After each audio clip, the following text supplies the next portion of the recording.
If it drops in value 20 or 30% and you don't think residential property values are going to go down, you're an idiot.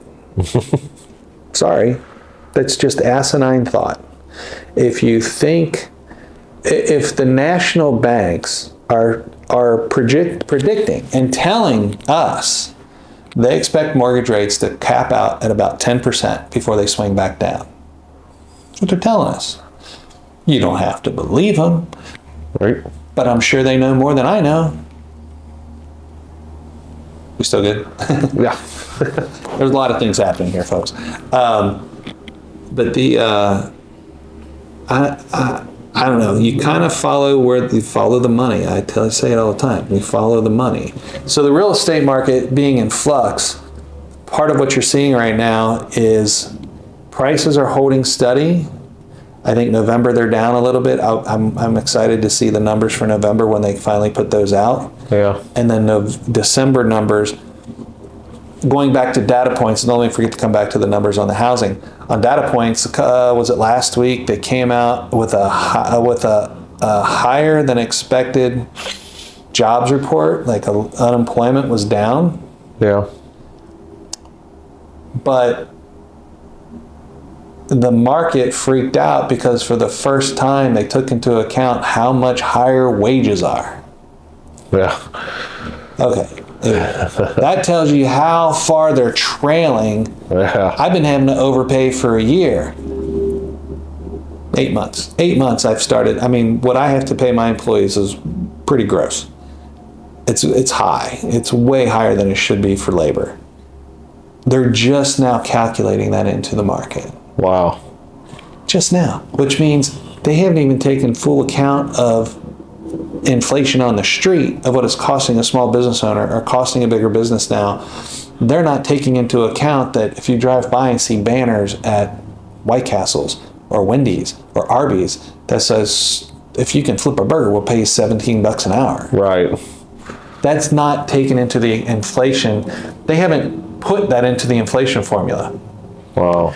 They're going to raise They don't rates want to do again. that to freak everybody out. Absolutely. Well, the part of not freaking everybody out is this whole soft landing bullshit that the Fed has talked about. That's why they keep only raising rates 0.5%, 7 or 0.75%.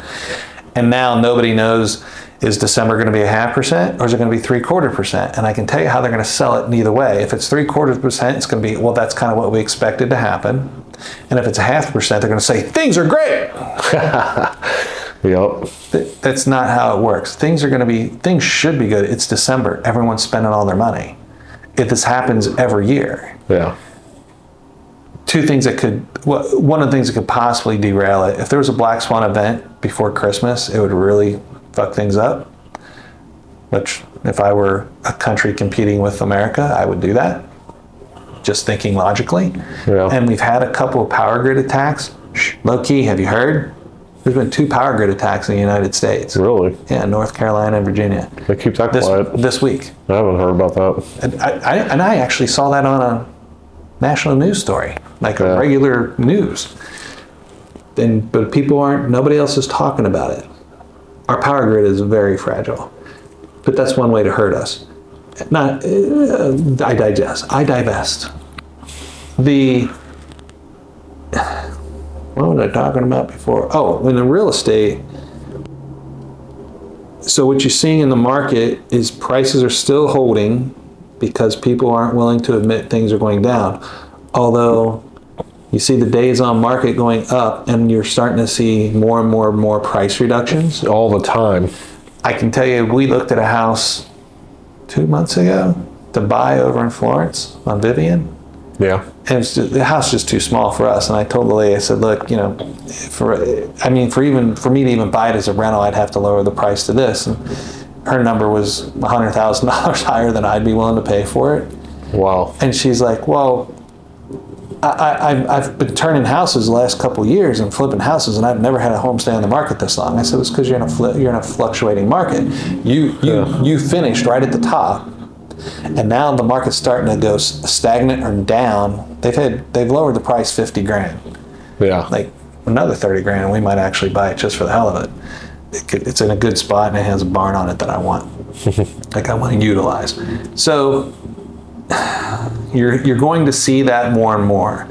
Agents are going to have to learn how to price ahead of the market, because if you put a house on the market at the very top, if you say, okay, today your house is worth $400,000, but because of the trend, it might only be worth $380 in 4 weeks. What people are doing now is you're just waiting, and then once they see you start lowering that price, the market will do this. The market will sit back and wait, and none of these agents have ever seen it. If you weren't around for the last recession, a market goes stale when they know the bottom is coming, and they're just waiting for the bottom. Mm-hmm. And the only way you can price it, you got to price ahead of it. If you think the market's going to drop 10% in the next 60 to 90 days while you're listing a house, go ahead and price it at that 10% less now, so you can sell the damn thing now, because in 60 to 90 days, people are going to wait for the next drop. Yeah. And that's what happens. And that's when things will start to snowball, and things will get worse and worse.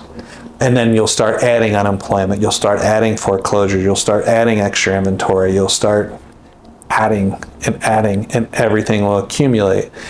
And again, if there's a black swan event that really makes the economy dive, it accelerates all of those things. And that could be anything. The black swan event is the event that you cannot predict, and you don't know what it is, but you know it's going to come. Right. Natural disaster or something, or sure. terrorist 9/11. attack. Sure. Yeah. It could happen. And Yeah. there's a man wrote a book and made a whole career on it. Right. So, and he made millions during the last recession, because he knew the recession was coming. He knew there would be a black swan event. Yeah. And obviously people that are against us want to strike us when we're at our weakest. So absolutely. And our economy was so frail and so fragile for 10 years that even while Trump was president and things were going relatively well economically, not a political statement, just things were going well. Our economy was so fragile, the Dow Jones dropped 600 points in a day, and the GDP dipped below 2%, and the Fed freaked out and lowered the rate 0.25%.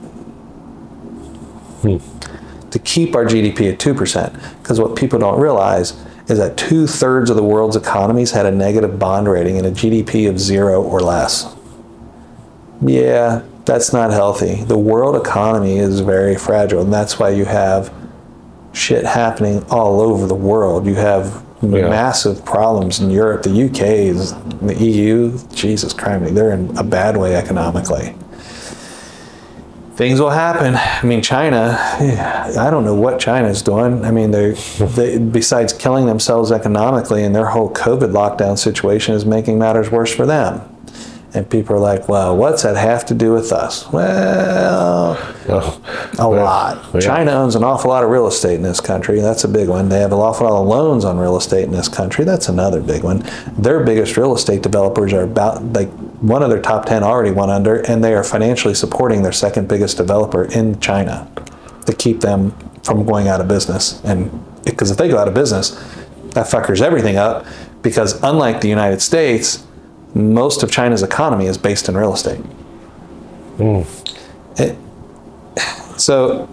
everything has an effect. The what do they call that? The butterfly effect. Yeah, you have the butterfly effect. You know, a drop of water makes a ring in a whole pond. It is all connected. And you know, there's talk out there of you have China and Russia working together to basically de-seat the U.S. dollar as the currency of the world. Right. Now, everybody in this country think, oh, that'll never happen. They wouldn't do that. Well, first of all, they don't give two flat fucks about us. Right. And look at a map, like look at the population of the world on a map, and look at the United States and how itty bitty we are. We're just not that big. Right. And no one else in the world cares. Right. Nobody else in the world cares at all. If the U.S. dollar is no longer the going dollar for the world, the reserve currency of the world, the words are slipping from me. If the U.S. dollar is not the reserve currency of the world, it only affects us. Right. That's not good.